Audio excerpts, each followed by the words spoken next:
Olá, eu me chamo José Maria Escrivá. Nasci em 9 de fevereiro de 1902, lá em Barbastro, na Espanha. Sou o segundo filho, mais velho. Nós éramos 6 irmãos. 3 das minhas irmãs morreram, quando eu ainda era pequeno. Os meus pais, José Escrivá e Dolores, eram muito piedosos e virtuosos. Inclusive, com a minha mãe, eu aprendi uma piedade que levei por toda a minha vida, especialmente uma devoção à Santíssima Virgem Maria. Meu pai era um homem muito firme e enérgico, mas de um coração muito bondoso, generoso, e ele também era muito piedoso. Quando eu era criança, até os 2 anos, uma criança tranquila, alegre, travessa, como qualquer outro. Mas nesses 2 anos eu fui acometido de uma doença muito grave, e que os médicos até desenganaram os meus pais. E uma noite o médico indo na minha casa dizia que dali eu não passaria. E a minha mãe, muito piedosa, foi fazer uma novena ao Coração Imaculado da Virgem Maria. E naquela noite uma grande graça nós recebemos. O médico passou na minha casa no dia seguinte achando que já estaria morto para dar os pêsames à minha mãe. E para surpresa dele eu estava lá, agarrado no berço, dando pulos, brincando, como se não tivesse sido acometido daquela grave doença. E desse período, eu lembro que minha mãe dizia: meu filho, para alguma coisa muito grande, a Virgem te conservou neste mundo.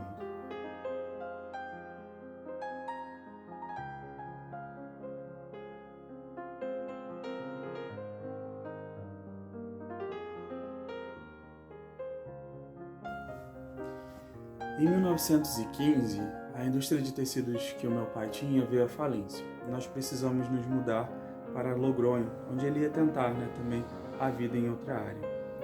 E o meu pai, ele era um homem muito justo. Essas questões da empresa também mexiam bastante com ele, porque ele pensava nas famílias, que também ficavam desassistidas quando um funcionário perdia o seu emprego. Isso também marca a minha história. Na cidade de Logronho, tive uma experiência muito bonita do chamado de Deus para a minha vida. Foi uma noite. Eu me deparei com algumas pegadas na neve, e aquilo começou a me intrigar. E eu segui aquelas pegadas, e não eram, por incrível que pareça, não eram pés calçados, eram pés descalços. Segui aquelas pegadas e descobri que eram de um carmelita, e aquilo me questionava por dentro. Como que alguém era capaz de viver aquele sacrifício por amor a Deus e por amor ao próximo? E o que eu poderia ser capaz também de oferecer a Deus? A partir dessa experiência, eu fui buscar também uma direção espiritual para compreender de Deus o que Deus queria da minha vida, o que Deus queria fazer com a minha vida. A partir dessa inquietação, do acompanhamento espiritual, desse caminho de um plano de vida com as mortificações, as orações, a piedade que foi crescendo dentro de mim, eu fui percebendo as luzes da graça, mas ao mesmo tempo, tempos de escuridão. E algo que Deus me chamava a ir além.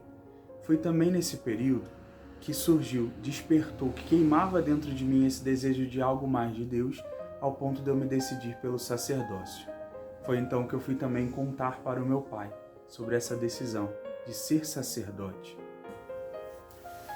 Quando fui então partilhar com meu pai, foi a primeira vez que eu o ouvi chorar. E ele dizia para mim: ser sacerdote, meu filho, pensa bem nisso. Os sacerdotes têm de ser santos. E é muito duro não ter lar, não ter uma casa, não ter um amor sobre a terra. Pensa bem nisso, pensa mais um pouco. Mas, se é a sua decisão, eu não vou me opor. Eram as palavras de um homem muito humano, mas também muito divino, que me ajudavam a prosseguir nessa minha decisão. Eu entrei como aluno externo no seminário, e em 1920 eu me mudei para Saragoça, para dar continuidade aos meus estudos. Neste seminário de Saragoça, várias noites eu passei em oração diante do Santíssimo e mantinha aquela inquietação dentro do meu coração. E eu pedi ao Senhor: Senhor, que eu veja, nesse desejo de descobrir o que Deus queria ainda mais de mim, mesmo eu já tendo dado o passo no sacerdócio. Poucos meses antes da minha ordenação, meu pai faleceu. Fui ordenado e no dia seguinte fui enviado para um lugarejo que ficava a uns 24 quilômetros de Saragoça. E ali onde o pároco havia estado doente, eu iria assumir o seu posto.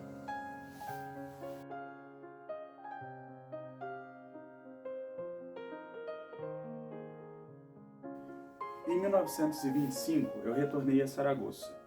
Ali também concluí o curso de Direito, que já havia até iniciado quando estava no seminário. Passei por algumas cidades, mas Madrid é uma em especial para mim, porque foi ali, onde nessa inquietação de Deus, descobri que Deus me chamava a abrir também um caminho onde a vida laical, onde as pessoas na vida cotidiana poderiam encontrar sim um caminho de santificação.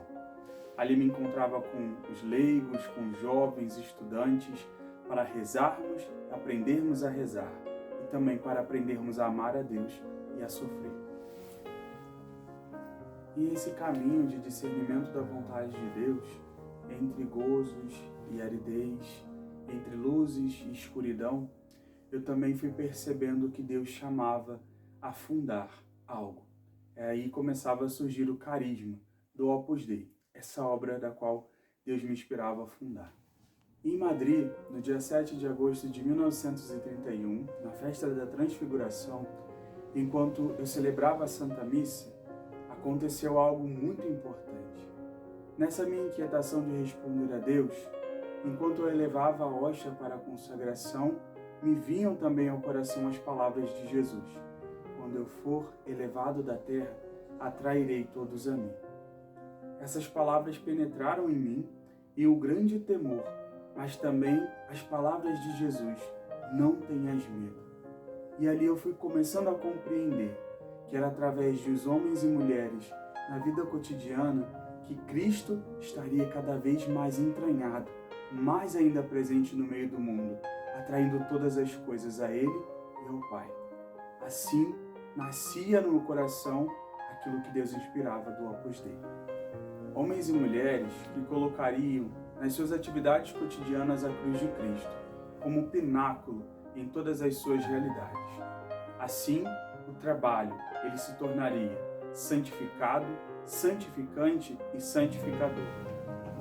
Eu queria caminhar ao ritmo de Deus, mas Deus anda muito mais depressa.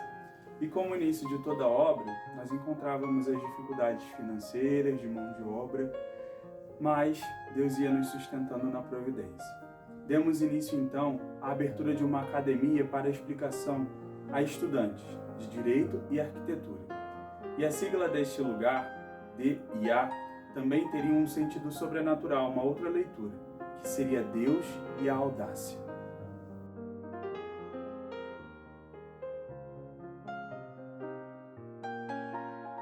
Em 1930, estávamos em busca da instalação da residência da obra em Valença. As novas vocações começavam a surgir. Porém, em 1936, a Guerra Civil Espanhola estourou e muita perseguição religiosa, onde os meus filhos, tentando me proteger, também me ajudavam a fugir de tudo aquilo que pudesse colocar em risco o meu sacerdócio e a fundação da obra. Até chegamos a colocar-me no internato, num sanatório, como se fosse ali a preservação da minha vida e de alguns membros. Logo depois também, com muita dor no coração, os meus filhos me fizeram partir para um outro lugar. E aí nós tivemos que fazer uma travessia por entre as montanhas. Um grande desafio, desafios físicos, espirituais, porque alguns filhos meus ficaram lá no lugar da perseguição. E eu queria estar com eles, mas outros decidiram me levar para que a obra pudesse continuar. Em 1936, a guerra já tinha se extinguido, e quando nós fomos ver, o centro da obra já havia sido destruído por conta de toda essa perseguição. Mas a providência de Deus é sempre abundante, e nós retomamos a construção e a inauguração de novos outros lugares para a formação dos jovens. E em 1945 já contávamos com 9 centros e diversos universitários na nossa formação. Em 1947, no dia 24 de fevereiro, tivemos uma grande alegria na obra. Foi concedido ao Opus Dei o Decretum Laudis, que era a primeira aprovação pontifícia para essa formação. E essa alegria continuou na nossa vida, porque no dia 28 de 1982, onde o Opus Dei foi reconhecido como a figura de uma prelazia pessoal. Isso já garantia à obra um respeito ao carisma fundacional, onde conseguiríamos levar à frente a vontade de Deus. A graça da fundação e do reconhecimento da obra também foi alcançando muito mais corações, que foram descobrindo essa santificação através das atividades cotidianas, onde Cristo ia sendo impresso. A partir de Roma, tive a oportunidade também de viajar e de conhecer muitos outros membros da obra que estavam se espalhando pelo mundo, na Europa, na América. Isso também foi me dando oportunidades de partilhar com essas vidas e imprimir esse desejo de santificar esse mundo para glorificar a Deus com tudo aquilo que fizermos, nas atividades mais simples até as mais vistas pela sociedade. Dia 26 de junho de 1975, estava reunido com as minhas filhas em Castel Gandolfo, mas me senti um pouco indisposto e decidi voltar a Roma, acompanhado dos meus filhos espirituais, Álvaro e Javier, que sempre me acompanhavam nas minhas viagens e me ajudavam também a levar à frente a obra.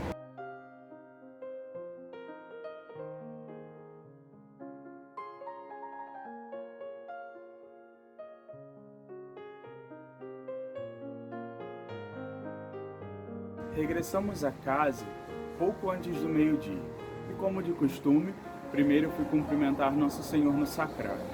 Fiz ali o meu ato de amor, com uma genuflexão mais prolongada, e subi. Na sala de cima havia uma imagem de Nossa Senhora de Guadalupe que eu sempre saudava quando passava por ali. Também fiz a ela um ato de amor. E ali morri, deitado sobre o chão e recebendo dela o meu último olhar, e ela recebendo o meu último ato de amor, como sempre quis morrer, aos olhos da minha mãe.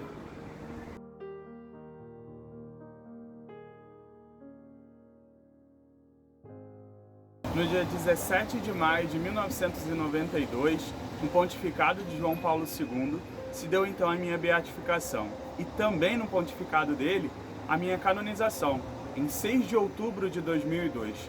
A Praça de São Pedro, em Roma, lotada de filhos e filhas da obra, também de muitos irmãos na fé, e podiam escutar do Santo Padre esse desejo de que pudessem ir pelo mundo, difundindo a santidade nas coisas cotidianas.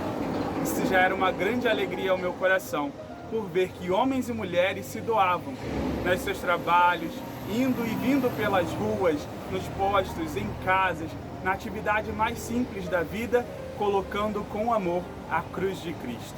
E que assim também se difunda no seu coração esse desejo de ser santo aonde Deus te chama a ser, na atividade mais simples do seu dia a dia, com amor a Deus e sob o olhar da Virgem Maria. E agora aproveito também para chamar um grande amado, um grande filho meu, que compartilha desse desejo de santidade cotidiana. Olá, meu nome é João Gabriel, eu sou consagrado da comunidade Mater Dolorosa de Jerusalém e vou partilhar um pouco com vocês o testemunho, de como São José Maria Escrivá ele tocou a minha vida. Em 2015 eu participei de um projeto da comunidade que é a Escola de Evangelização de Jovens, que é dedicada a São José Maria Escrivá, tem ele como padroeiro, como santo intercessor, e durante esse tempo da escola eu pude então mergulhar um pouco nessa espiritualidade das coisas simples do cotidiano e a universalidade da santidade, Ou seja, a santidade é possível a todos, independente do estado de vida, independente da condição de vida, da raça, a santidade é para todos. E São José Maria Escrivá me ensinou isso.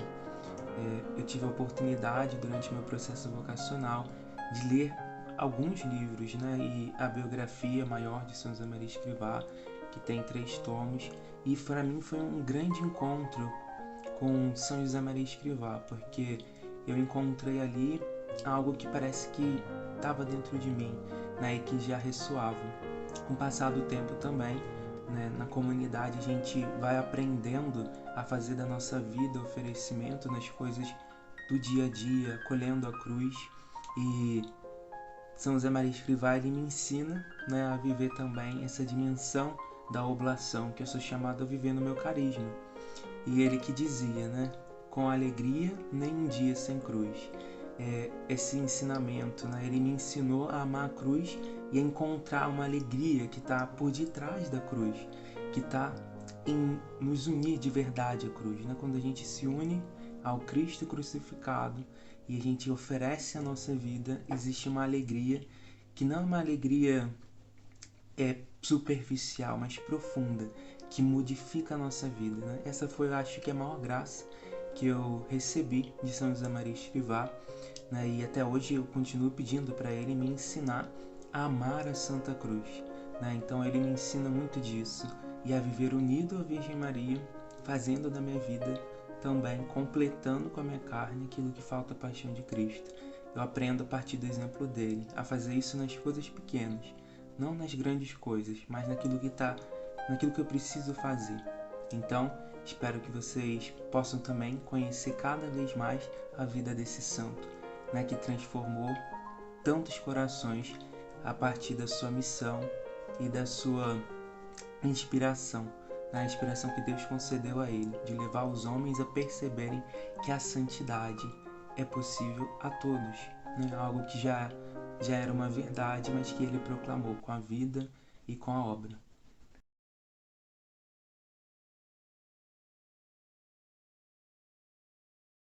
Mãe de família, dona de casa, mas trabalho como relações públicas. Trabajo también como mujer de relaciones públicas. A pergunta é esta: em São Paulo, que temos uma vida muito agitada, há o perigo de se deixar materializar. De dejarse materializarse. Como conseguir o equilíbrio e manter o espírito sobrenatural no meio de toda esta agitação? Dios te bendiga. Qué bien han sabido inclinarte a ejercitar esa profesión de las relaciones públicas. Gracias. Pues tú ten relaciones públicas y privadas con Dios nuestro Señor.